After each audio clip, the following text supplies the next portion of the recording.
इतनी कोई मज़े की रेसिपी और सिर्फ़ 15 मिनट लगेंगे इसे बनाने में, लेकिन बनते हैं रेस्टोरेंट से भी अच्छे। अस्सलाम वालेकुम, मैं हूँ शिफ़ा और आज मैं शेयर करने जा रही हूँ बहुत ही मज़ेदार सी पास्ता की रेसिपी।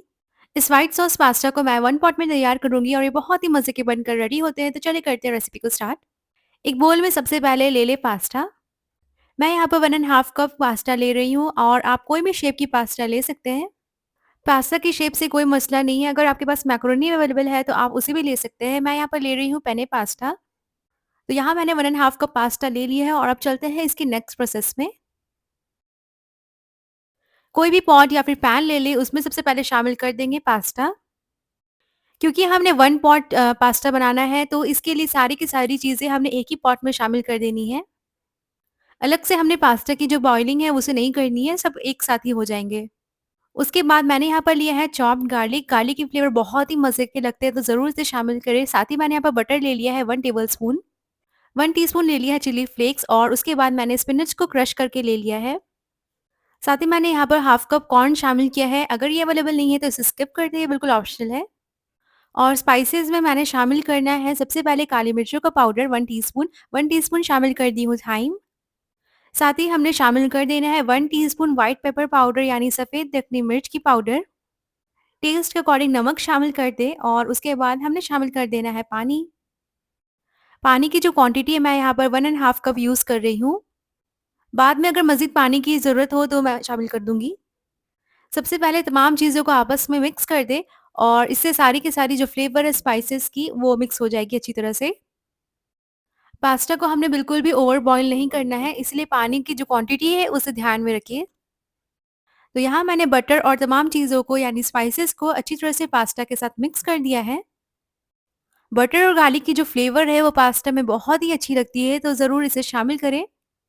तो यहाँ मैंने तमाम चीज़ों को आपस में मिक्स कर दिया है। मुझे पानी थोड़ी-सी कम लग रही है तो मैं यहाँ पर 1/4 कप पानी और शामिल कर रही हूँ।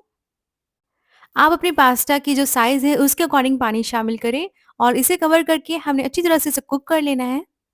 10 मिनट के लिए इसे अच्छी तरह से कवर करके हमने कुक कर लेना है और जो फ्लेम होगी वो बिल्कुल मीडियम में रखें। 10 मिनट जब हो जाएँगे तो लिड को हमने रिमूव कर देना है और एक बार पास्ता को अच्छी तरह से चला लें। तो स्पैचुला की मदद से अच्छी तरह से तमाम चीज़ों को आपस में मिक्स कर दें और देखिए पानी जो है बिल्कुल अच्छी तरह से ड्राई हो रही है। और इस पॉइंट पर हमने पास्ता को चेक कर लेना है कि पास्ता अच्छी तरह से कुक हुई है या नहीं। यहाँ मेरी जो पास्ता है वो बिल्कुल अच्छी तरह से कुक हो चुकी है। अब इसमें मैं शामिल कर दूँगी क्रीम। मैंने यहाँ पर बिल्कुल फ्रेश क्रीम का यूज़ किया है यानी डेयरी क्रीम का और साथ ही मैं ऐड कर रही हूँ चीज़। तो यहाँ मैंने चीज़ के 2 स्लाइसेस शामिल कर दिया है। ये प्रोसेस्ड चीज़ है और इसे टेस्ट बहुत ही अच्छी आती है क्रीमी सी। और इसे मज़ीद क्रीमी बनाने के लिए मैंने यहाँ पर शामिल किया है 1/4 कप मिल्क। दूध शामिल करने के बाद तमाम चीज़ों को अच्छी तरह से मिक्स कर दें। फ्लेम को बिल्कुल लो हमने कर देना है इस पॉइंट पर। तो यहाँ तमाम चीज़ों को मिक्स कर दें और चीज़ जो है बहुत ही अच्छी से मेल्ट हो जाएगी। आप चाहें तो चीज़ को ग्रेट कर लें यानी क्यूब वाली चीज़ ले लें, उसे अच्छी तरह से ग्रेट कर लें या फिर आप मोज़रेला चीज़ का भी इस्तेमाल कर सकते हैं। तो यहाँ मैंने तमाम चीज़ों को अच्छी तरह से मिक्स कर दिया है। ये बहुत ही क्रीमी सी हमारी जो पास्ता है वो बिल्कुल रेडी है। फ्लेम को अब हमने ऑफ कर देना है।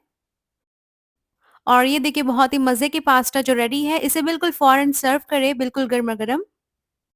तो देखिए बहुत ही मज़ेदार सी, बहुत ही डिलीशियस और सबसे ख़ास बात ये है कि 15 मिनट्स में हमने रेडी कर लिया इसे। कम टाइम में हमने इतनी मज़ेदार सी बिल्कुल रेस्टोरेंट स्टाइल वाली पास्ता रेडी कर ली है, तो ज़रूर से इस रेसिपी को ट्राई करें। मैंने इसे पहली दफ़ा बनाया था इस तरह और ये काफ़ी मज़े के लगे सबको। जो हम एक्सपेंसिव रेस्टोरेंट से लेते हैं, तो उससे भी काफ़ी मज़ेदार से बने और बहुत ही कम टाइम में, बहुत ही कम बजट में। So do try this recipe and let me know how it turn out. घर पर टी पार्टी हो या फिर शाम की भूख, ज़रूर से इस रेसिपी को ट्राई करें और मुझसे शेयर करें अपनी फीडबैक। उम्मीद करती हूँ आज की रेसिपी आपको अच्छी लगी होगी। फिर मिलूँगी इंशाल्लाह बहुत जल्द एक नई रेसिपी के साथ। टेक केयर, अल्लाह हाफ़िज़।